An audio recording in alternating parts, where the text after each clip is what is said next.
Welcome back to my channel. ನಾವೀಗ ಹಳೆ ಫೋಟೋಗಳಿಗೆ ಹೇಗೆ ಜಿಯೋ ಟ್ಯಾಗ್ ಮಾಡೋದು ಅನ್ನೋದ ನೋಡೋಣ. ಮೊದಲಿಗೆ ಗೂಗಲ್ಗೆ ಹೋಗಿ ಇಲ್ಲಿ ಜಿಯೋ ಟ್ಯಾಗ್ ಫೋಟೋ ಎಡಿಟರ್ ಅಂತ ಸರ್ಚ್ ಮಾಡೋಣ. ಆಗ ಒಂದಿಷ್ಟು ವೆಬ್ಸೈಟ್ಗಳು ಓಪನ್ ಆಗ್ತವೆ ಜಿಯೋ ಟ್ಯಾಗ್ ಮಾಡೋ ಅಂಥವು. ಅದರಲ್ಲಿ ಫಸ್ಟ್ನೇದು ಇದೆ ನೋಡಿ, geo tag photo editor online ಅಂತ. ಇದನ್ನು ಸೆಲೆಕ್ಟ್ ಮಾಡ್ಕೊಳ್ಳೋಣ. ಇದನ್ನು ಸೆಲೆಕ್ಟ್ ಮಾಡ್ಕೊಂಡಾಗ ಇಲ್ಲಿ ಈ ಥರ ಪೇಜ್ ಓಪನ್ ಆಗುತ್ತೆ. ಇಲ್ಲಿ ನೋಡಿ, ಇಲ್ಲಿ ಸೆಲೆಕ್ಟ್ ಇಮೇಜ್ ಅಂತ ಇದೆ. ಈ ಸೆಲೆಕ್ಟ್ ಇಮೇಜ್ ಮೇಲೆ ಕ್ಲಿಕ್ ಮಾಡ್ಕೊಂಡಾಗ ನಮ್ಮಲ್ಲಿರೋಂಥ ಫೋಟೋಗಳು ಬರ್ತವೆ. ಈಗ ನಾನು ಇದರಲ್ಲಿ ಒಂದು ಫೋಟೋನ ಸೆಲೆಕ್ಟ್ ಮಾಡ್ಕೊತೀನಿ. ನೋಡಿ, ಸೆಲೆಕ್ಟ್ ಮಾಡ್ಕೊಂಡಾಗ ಇಲ್ಲಿ ಸೆಲೆಕ್ಟ್ ಲೊಕೇಶನ್ ಅಂತ ಬರ್ತಾ ಇದೆ. ಸೆಲೆಕ್ಟ್ ಲೊಕೇಶನಲ್ಲಿ ಕರೆಂಟ್ ಲೊಕೇಶನ್ ಅಂತಿದೆ, ಸರ್ಚ್ ಬಾರ್ ಇದೆ. ಕರೆಂಟ್ ಲೊಕೇಶನ್ನ ನೀವು ಕ್ಲಿಕ್ ಮಾಡಿದರೆ ನೀವು ಎಲ್ಲಿದ್ದೀರೋ ಆ ಲೊಕೇಶನ್ ಸೆಟ್ ಆಗುತ್ತೆ. ನಿಮಗೆ ಬೇಡ, ನಿಮಗೆ ಬೇರೆ ಲೊಕೇಶನ್ ಸೆಟ್ ಮಾಡ್ತೀವಿ ಅಂದರೆ ಇಲ್ಲಿ ಸರ್ಚ್ ಬಾರ್ ಇದೆ.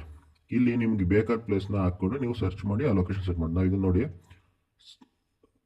ಸರ್ಚ್ ಮಾಡಿ ನಾನು ಲೊಕೇಶನ್ ಹಾಕಿ ತೋರಿಸ್ತೀನಿ. ಈಗ ಇಲ್ಲಿ ನೋಡಿ, ನಾನು ದಾವಣಗೆರೆ ಅಂತ ಹಾಕ್ತೀನಿ. ದಾವಣಗೆರೆ ಅಂತ ಹಾಕಿ ಸರ್ಚ್ ಕೊಡ್ತೀನಿ. ಸರ್ಚ್ ಕೊಟ್ಟು ತಕ್ಷಣ ನೋಡಿ, ಇಲ್ಲಿ ಶಾರ್ಟ್ ಅಡ್ರೆಸ್ ಬಂತು, Davanagere Karnataka India. Full address Rajanahalli community hall, Harihara ರಸ್ತೆ, ದಾವಣಗೆರೆ ಅಂತ ಬಂದಿದೆ. ಇಲ್ಲಿ ನೋಡಿ, ನಾನು ಮ್ಯಾಪಲ್ಲಿ ನಮಗೆ ಚೇಂಜ್ ಮಾಡ್ಕೋಬೋದು. ನಮಗೆ ಎಲ್ಲಿ ಬೇಕೋ ಅಲ್ಲಿ ಲೊಕೇಶನ್ನ ಸೆಟ್ ಮಾಡ್ಕೋಬೋದು. ಈ ಥರ ಸೆಟ್ ಮಾಡ್ಕೊಂಡು ಇಲ್ಲಿ ಲೊಕೇಶನ್ದು ಡೀಟೇಲ್ಸ್ ಬರುತ್ತೆ. ನೆಕ್ಸ್ಟ್ ಲ್ಯಾಟಿಟ್ಯೂಡು ಲಾಂಜಿಟ್ಯೂಡು ಬರುತ್ತೆ.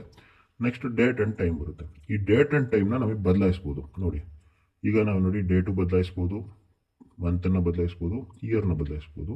ಹಾಗೆ ಟೈಮ್ನು ಕೂಡ AM PM ಎಲ್ಲದನ್ನೂ ಬದಲಾಯಿಸ್ಬೋದು. ಈಗ ನೋಡಿ, ನಾನೀಗ ಒಂದು ರ್ಯಾಂಡಮ್ ಡೇಟ್ ಕೊಡ್ತೀನಿ. ಒಂದು ಡೇಟ್ ಕೊಟ್ಟೆ, ಒಂದು ಟೈಮ್ ಕೊಟ್ಟೆ. ಏನು ಮಾಡಿದೆ, ಸೆಟ್ ಮಾಡಿದೆ. ನೋಡಿ, ಸೆಟ್ ಮಾಡಿದ್ನಲ್ಲ, ಈಗ ಅದೇ ಟೈಮ್ ಇದೆ. ನೆಕ್ಸ್ಟು ಟೆಕ್ಸ್ಟ್ ಸೈಜ್ ಅಂತಿದೆ. ಅಂದರೆ ಈ ಜಿಯೋ ಟ್ಯಾಗ್ ಅನ್ನೋದು ನಮ್ಮ ಫೋಟೋದಲ್ಲಿ ಯಾವ ಸೈಜ್, ದೊಡ್ಡದಾಗ ಬರಬೇಕು ಚಿಕ್ಕದಾಗ ಬರಬೇಕು ಅಂತ ಸೆಟ್ ಮಾಡ್ಕೊಳ್ಳೋದು ಇದು. ಇಲ್ಲಿ ನೋಡಿ, ನಾನೀಗ ಒಂದಕ್ಕೆ ಸೆಟ್ ಮಾಡ್ತೀನಿ. ಒಂದಕ್ಕೆ ಸೆಟ್ ಮಾಡಿ ಹ್ಯಾಡ್ ಲೊಕೇಶನ್ ಆನ್ ಇಮೇಜ್ ಅಂತ ಕೊಡ್ತೀನಿ. ನೋಡಿ, ಆ್ಯಡ್ ಲೊಕೇಶನ್ ಆನ್ ಇಮೇಜ್ ಅಂತ ಕೊಟ್ಟಾಗ ನೋಡಿ, ನನ್ನ ಇಲ್ಲಿ ತೆಗೆದಿರೋಂಥ ಫೋಟೋಗೆ ಲೊಕೇಶನ್ನ ಜಿಯೋ ಟ್ಯಾಗಾಗಿ ಬಂತು. ಈಗ ನಾನು ಇದನ್ನು ಡೌನ್ಲೋಡ್ ಕೊಡ್ತೀನಿ.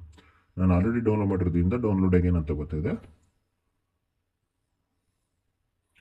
ನೋಡಿ, ಈಗ ಡೌನ್ಲೋಡ್ ಆಗಿರೋಂಥ ಇಮೇಜಲ್ಲಿ ಜಿಯೋ ಟ್ಯಾಗ್ ಆಗಿದೆ. ನೋಡಿ, ನಾನು ಏನು ಡೇಟ್ ಸೆಟ್ ಮಾಡಿದ್ದೀನೋ ಅದೇ ಡೇಟ್ ಬಂದಿದೆ, ಏನು ಲೊಕೇಶನ್ ಸೆಟ್ ಮಾಡಿದ್ನೋ ಅದೇ ಲೊಕೇಶನ್ ಬಂದಿದೆ. ನೋಡಿ, ಇದೇ ರೀತಿ ಇದೇ ಲೊಕೇಶನ್ನ ನನಗೆ ಇನ್ನೊಂದು ಫೋಟೋಗೆ ಸೆಟ್ ಮಾಡಬೇಕು. ಅವಾಗ ಏನು ಮಾಡಬೇಕು, ನಾವು ಇಲ್ಲಿ ಏನು ಲೊಕೇಶನ್ ಚೇಂಜ್ ಮಾಡೋ ಅವಶ್ಯಕತೆ ಇಲ್ಲ. ಡೈರೆಕ್ಟ್ ಮೇಲ್ಗೆ ಹೋಗಿ ಇಲ್ಲಿ ಫೋಟೋ ಇದೆಯಲ್ಲ, ಅಲ್ಲಿ ಡಿಲೀಟ್ ಅನ್ನೋ ಆಪ್ಷನ್ ಇದೆ. ಡಿಲೀಟ್ ಕ್ಲಿಕ್ ಮಾಡಿ ಮತ್ತೆ ಸೆಲೆಕ್ಟ್ ಇಮೇಜ್ ಕೊಡಿ. ಇನ್ನೊಂದು ಫೋಟೋನ ಸೆಲೆಕ್ಟ್ ಮಾಡ್ಕೊಳ್ಳಿ. ಸೆಲೆಕ್ಟ್ ಮಾಡ್ಕೊಂಡು ಅದೇ ಅಡ್ರೆಸ್ ಸೇವ್ ಇರುತ್ತೆ, ಅದೇ ಟೈಮ್ ಸೇವ್ ಇರುತ್ತೆ. ಬೇಕಾದ್ರೆ ಚೇಂಜ್ ಮಾಡ್ಕೊಳ್ಳಂಗಿದ್ರೆ ಮಾಡ್ಕೊಳ್ಳಿ. Next add location on image ಅಂತ ಕೊಡಿ. ಆ್ಯಡ್ ಲೊಕೇಶನ್ ಆನ್ ಇಮೇಜ್ ಅಂತ ಕೊಟ್ಟಾಗ ನೋಡಿ, ಈ ಫೋಟೋಕ್ಕೂ ಸಮೇತ ಅದೇ ಡೇಟು ಅದೇ ಟೈಮು ಲೊಕೇಶನ್ ಆ್ಯಡ್ ಆಗಿದೆ. ಸೇಮ್ ಇದನ್ನು ಸಮೇತ ಡೌನ್ಲೋಡ್ ಕೊಟ್ಕೊಳ್ಳೋದು. ಡೌನ್ಲೋಡ್ ಕೊಟ್ಕೊಂಡ್ಮೇಲೆ ಓಪನ್ ನೋಡಿರಿ, ಇದಕ್ಕೂ same location on time add ಆಗಿದೆ. ನೋಡಿ, ಈ ರೀತಿ ನಾವು ಹಳೆ ಫೋಟೋಗಳಿಗೆ ನಮಗೆ ಬೇಕಾದಂಥ ಲೊಕೇಶನ್ನು, ಬೇಕಾದಂಥ ಟೈಮ್ನ ಜಿಯೋ ಟ್ಯಾಗ್ ಮಾಡ್ಕೋಬೋದು. Thank you for watching.